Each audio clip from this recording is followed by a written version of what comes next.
کہ پاکستان میں میرٹ پر مبنی نظام، یہ جو ہمارا بیوروکریسی کا نظام ہے، اس میں میرٹ کے اوپر کتنا ہم فوکس کرتے ہیں یا اس نظام سے، کیونکہ اکثر ہم نے یہ دیکھا ہے کہ جو بیوروکریٹس کی بھرتی ہے اور ان کے فروغ کے لیے اس نظام کا میرٹ بیس سسٹم کا فقدان ہے، اور الٹیمیٹلی یہ اس پورے نظام کو، پورے بیوروکریٹک اسٹرکچر کو، سسٹم کو تباہ کرتا ہے. یور کامنٹ آن دس سر؟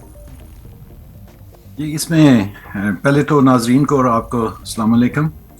تو سلیمان بھائی، تھوڑا سا ہسٹری میں جانا پڑے گا. ہمارا جو یہ نظام ہے، یہ ایک ریموٹ پرانا نظام ہے جو کولونائزیشن کے وقت انگریز یا برٹش جو رجیم تھی اس نے اسٹیبلش کیا تھا، جتنی بھی کالونیز تھیں ورلڈ میں ان کی. تو اس کو چلانے کے لیے ہر ایک چیز جو ہے انہوں نے اپنے گولز کو اچیو کرنے کے لیے بنائی تھی. تو وہی سسٹم آگے چل رہا تھا. 1957 میں بھی اس نظام کو تبدیل کرنے کا سوچا گیا تھا، لیکن وہ سوچ نہیں تبدیل ہوا تھا. پھر فردر یہی نظام آگے چلا. 1973 میں بھی اس کا سلسلہ شروع ہوا اور اس کو لاگو نہ ہم کر سکے. تو کوششیں ہوتی رہی ہیں کہ سسٹم شوڈ بی چینج، اور جو آفیسرز ہیں وہ بیٹر پاکستان کی انٹرسٹ کے مفاد میں ایک ایسے نظام کے اندر رہتے ہوئے کام کریں جو پروگریسو ہو، اور جس کے اوپر اسٹیٹ ریلائی کرے اور پبلک اس کے اوپر ٹرسٹ کرے.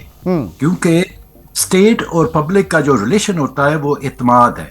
ان کے اندر ڈسوننس نہ پیدا ہو، اور ایسی ریگولیٹری نظام ہو جس میں میرٹ بھی ہو، جس میں جسٹس بھی ہو، جو ٹرانسپیرنٹ ہو، جس میں کلیئرٹی ہو، جس میں ہیومن رائٹس ان کے وائلیٹ نہ ہوں، اور چھوٹے سے لے کے بڑے سے بڑا آدمی جو ہے وہ ایک ہی لائن میں کھڑا ہو قانون، رول آف لا کے سامنے. تو اب صرف معاملہ ایک بیوروکریسی کا نہیں، اس پورے نظام کا ہے جس میں ہم نے 75 ایئر گزارے، اور اس کے ریزلٹس ہم سب کے سامنے ہیں آج. وی نو، ایوری باڈی نو، کہ اگر آپ کسی سے پوچھے کہ وہ ہیپی ہیں تو کوئی شخص ہیپی نہیں ہوگا.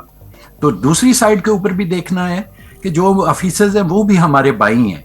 تو اب وقت ہے ہم سب کا مل کے سوچنے کا کہ اس ملک کو لے کر چلنا ہے جس کے اندر ہم آفیسرشپ اپنی قائم کرتے ہیں، اس کا قائم دائم رہنا، اس کی سوورینٹی، اس کی پروگریس، اس کا دوسروں کے آگے بیکاری نہ بننا. یہ سارے اس نظام میں رہنا ہے آگے، یا ہم نے مل جل کے سب بھائیوں نے اپنے ملک کے لیے اس کی بہترین انٹرسٹ آگے بڑھنا ہے.